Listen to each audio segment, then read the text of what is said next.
இன்றைக்கி பார்த்தீங்கன்னா கொத்தமல்லி சாதம் செய்ய போகிறேன். அது பார்த்திங்கன்னா ஒரு அரைக்கட்டு இப்படி கொத்தமல்லியை கட் பண்ணி வச்சுருக்கிறேன். அதுக்கு தேவையான பொருள் ஒரு பச்சை மிளகாய், கொஞ்சம் சோம்பு, கொஞ்சம் இஞ்சி, ஒரு சின்ன பட்டை, ஒரு 4 பல் பூண்டு. பேத்திக்கு நான் கொஞ்சமாக செய்கிறேன், அதனால கொஞ்சமாக போட்டுக்கிறேன். நீங்கள் அதிகமாக வேணால் அதிகமாக போட்டுங்க.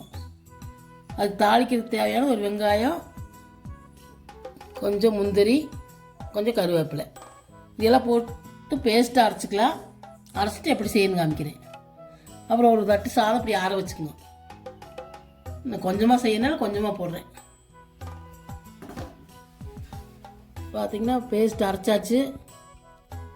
நீ வடைச்சட்டி வச்சு தாளிச்சிக்கலாம். அடுப்பத்தை வச்சுக்கணும், வடைச்சட்டி வச்சுக்கோங்க. நெய்யுங்க, வடைச்சட்டி வச்சு எண்ணெய் ஊற்றிக்கிங்க. ஒரு 1/2 ஸ்பூன் நெய் ஊற்றிக்கிங்க.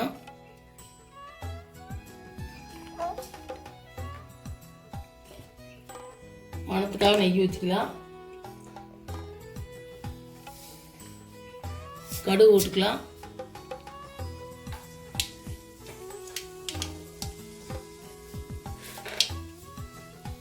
கடலைப்பருப்பு போட்டுக்கலாம்.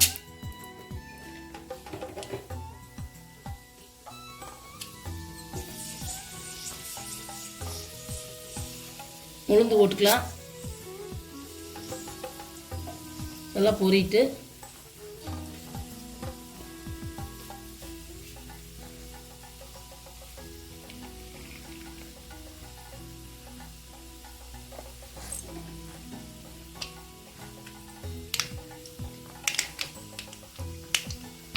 முந்திரி சேர்த்துக்கலாம்.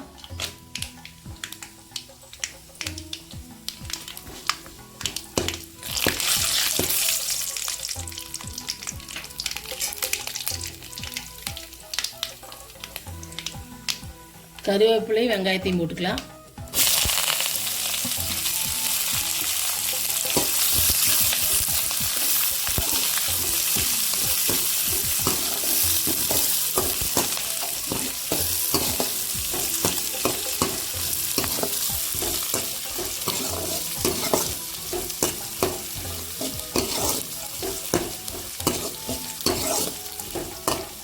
வெங்காயம் நல்லா வதங்கிட்டு அரைச்சி சேர்த்துக்கலாம். அரைச்சது சேர்த்துக்கலாம். வெங்காயம் வதங்கிடுச்சு.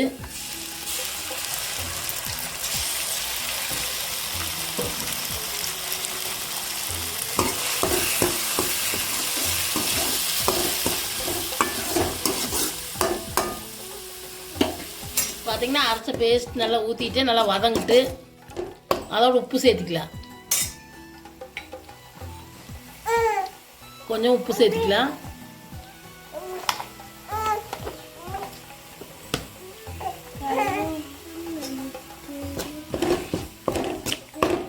நல்லா உப்பு சேர்த்தியாச்சு. நல்லா பச்சை வாசனை வணங்கிட்டு அப்புறம் சாப்பாடு சேர்த்துக்கலாம்.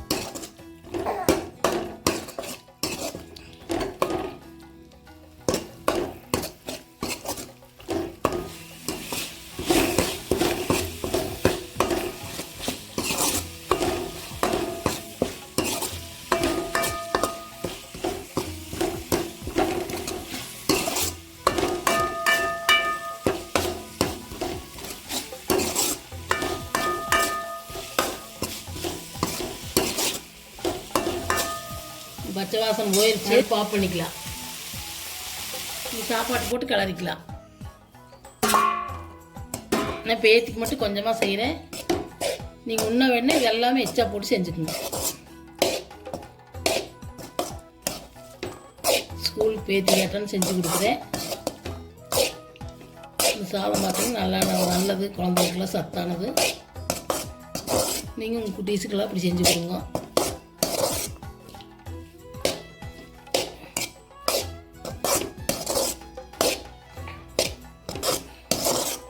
பார்த்தீங்கன்னா இப்படி கிளறியாச்சு. நீங்களும் உங்கள் குட்டீஸ்க்கெல்லாம் செஞ்சு கொடுங்க. நல்லா டேஸ்ட்டாக இருக்குங்க சாப்பாடு. இந்த வீடியோ பிடிச்சிருந்தா லைக் பண்ணுங்கள், ஷேர் பண்ணுங்கள், சப்ஸ்கிரைப் பண்ணுங்கள்.